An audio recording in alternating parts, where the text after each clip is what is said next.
Ashamaar kafuunee akkam jirtu daawwattootiif maatiiwwan Meelbaachidhi. Har'a immoo akkuma beekamu viidiyoo ajaa'ibaa tokko qabannee isiniif dhufnee jira. Viidiyoon keenya kun immoo kan inni ta'u keessumaa namoota kubbaa jaallatanii fi torban kun jiittaanuus pirimeer liigiidha jechuudha. Kanaafiyyuu kubbaa ilaaluu fi iddoo garaagaraatti jooruun keessanii nafa jechuudha. Kanaafiyyuu osoo gara viidiyootti hin darbin warri maatii keenyaaf haaraa taatan gara jalqabaaf gara maatii kanaatti warra dhuftan sabskiraayib gochuun maatii ta'a kun Meelbaadhaan jedha. Akkasumas illee viidiyoo kan hundumti keessan laayik godhaa jalqabaan jedha gara viidiyootti. Tolee viidiyoon keenya kan inni ta'u jechuudha appilikeeshinii tokkoon isin barsiisa jechuudha. Appilikeeshiniin kun maqaan isaa Yaasiin Tiiv jedhama. Kan isin argattan diskiripshinii akkasumas koomentii iddoo jalqabaarraa jira jechuudha. Achiin argattanii buufachuu dandeessu jechuudha. Aappii Yaasiin Tiiv jedhamu kuni appilikeeshiniin kun pileestoorii irraa tasa argamuu hin danda'u. Akkasumas illee aappiin tokkos jira YT Player jedhama. Kunillee pileestoorii irratti argamuu danda'a garuu akkasumas kanas diskiripshinii irratti ni godha. Kana buufachuu dandeessu kun garuu faayidaa baay'ee hin qabu jechuudha.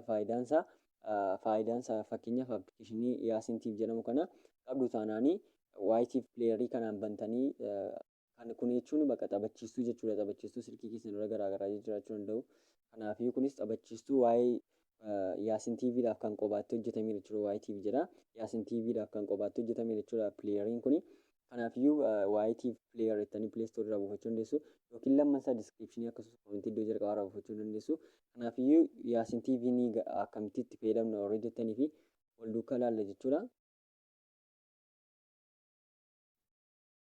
Appilikeeshiniin kana akka bantaniini akkaawuntii banii hin qabu waan tokko hin qabu jechuudha. Appilikeeshiniin kun daayirektilii gara appilikeeshinii kanaatti galtu jechuudha. Appilikeeshiniin kun akkuma argitanii BN Ispoortii chaanaalii BN Ispoortii baay'ee qaba jechuudha. Akkuma argitanii akkasumas illee chaanaalota Arabaa kan ispoortii qabaa, kan intarteementii qabaa, kan ijoollee kan akkasumas illee kiidsi chaanaaliin jira jechuudha. Akkasumas laayivii iivent iddoo jedhu kan akkuma argitanii taphaan madarba yookiin iiventii amma waan amma ta'aa jiru jechuudha.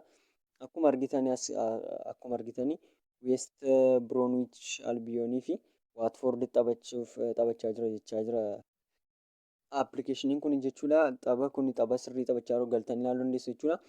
Akkasumas illee akkuma argitanii BN Ispoortii kwaaltii isinitti toleen ilaaluu dandeessu jechuudha. Yaasiin Tiiv aappii kanaan jechuudha. Waan tokko isin gaafatu jechuudha. Fakkeenyaaf kwaalitii 360pdhaan ilaaluu yoo barbaaddan akkasuma gootanii bantu. Kana booddee filannoo isinii fida jechuudha. BN Ispoortii piriimiyeemiidha jechuudha chaanaloonni kun. Naayilsaatii irratti akkuma beektanii chaanaloonni tokko tokko cuccufamaniiru jechuudha. Birriidhaan malee hin banaman jechuudha. Yoo maastar kaardii qabaatanii isaan bansiifattu malee akkasitti ilaaluu hin dandeessan jechuudha. Kun garuu appilikeeshinii kanatti fayyadamtanii waayifaayi yookiin daataa gadaanaadhaan illee hin bana. Appilikeeshiniin kun akkuma argitanii daataa gadaanaadhaan illee itti fayyadamuu dandeessu jechuudha. Kanaafiyyuu akkuma argitanii ammas keessatti filannoo baay'inuu fidee jira jechuudha. Kana keessaa kan barbaadanii BNF kun chaanaalota Naayilsaatii irra jiran kana beektu baay'ee kubbaa agarsiisu jechuudha. Kanaafiyyuu isintti agarsiisa jechuudha. Kanaafi amma kubbaa tapha tokko banii isintti agarsiisa akka koppiraayitiin irratti hin qabannee fi voisii erga hin qannasee booddee baniin tapha tokko isintti agarsiisa jechuudha. Fakkeenyaaf kan BN Piriimiyeem 3 fa'aa bannee ilaalla jechuudha.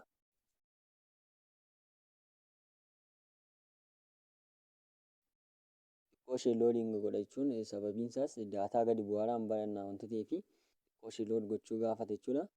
Ispiidii waayifaayis baay'ee isin hin barbaadu. Appilikeeshiniin kun aappii baay'ee namatti toludha. Meegaabaayitiin isaas akkuma diskiripshinii irratti ni ka'a. Meegaabaayitii 7 aappii baay'ee namatti toludha. Akkuma argitan tapha naaf banaa jira jechuudha. Kuni kan inni banaa jiru pileerii YT jedhamu sanaan jechuudha. Pileerii kana buufachuu pileestoorii irraa firiidha. Pileeriin kun diskiripshinii irraa karaa salphaadhaan buufachuu dandeessu. Pileerichaan naa banaa jira jechuudha. Amma aappichaa fuudhuu fi masaa geessa malee kanarraa na gaafatee ture wanta ta'eef YT pileerii sana pileestoorii irraa buuseera jechuudha. Amma naaf banaa jira jechuudha. Akkuma argitanii tapha naa fidee naa baneera jechuudha. Tapha laayivii ilaaluu dandeessu jechuudha.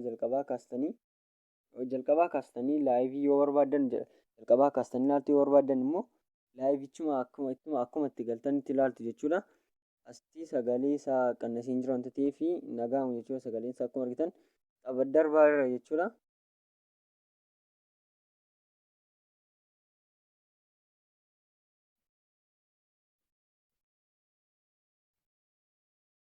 Akkuma aappiin kun akkuma argitanii Appilikeeshiniin kun akkuma argitanii kaatan jechuudha tapha garaagaraa isinitti agarsiisa. As keessa deemtanii filattanii kan barbaaddan banattanii ilaaluu dandeessu jechuudha. Kan chaanaaliitti taphirra darbaara jedhan namarraa gaafatanii akkasumas ofii keessaniin beektu yoo ta'e kan barbaaddan irraa ilaaluu dandeessu jechuudha. Kwaaltii barbaaddaniin jira akkasumallee akkuma argitan as bukkeetti kiirsii chaanaalsii keessaati. Chaanaalota ijoolleedhaaf barbaachisan baay'ee jira jechuudha. Fakkeenyaaf CNN Arabikiin ta'uu danda'a, Ispeestuun, OCN Kiidsii, MP3 illee jira asirra akkuma argitanii. Akkasumas kunoo CNN Kaartoon Neetwoorkii ni warra fiilmii hojjetan garaagaraa jira jechuudha. Akkasumallee intarteemantiidhaafis chaanaalonni waan bashannansiisaa dabarsanis jiru Yaasiin TV irra jechuudha. Waan baay'ee jira jechuudha Yaasiin TV kanarraa Firaans chaanaalsii chaanaalota biyya Firaans 4 fa'aa kunoo akkuma argitan asirra guutanii jiru. Kan ispoortii isaaniillee fakkeenyaa fi chaanaalii Firaans keessaa kan ispoortii isaaniillee asirra jira kunoo akkuma argitanii kaanaal pileey kan biyya isaaniirra jechuudha kuni. Kaanaal pilaasii kunoo akkuma argitan asirratti argaa jirtu kaanaal pilaas ispoort. Kaanaal pilaasiin nimti orjinaaliin illee jira jechuudha akkuma irratti argaa jirtanii.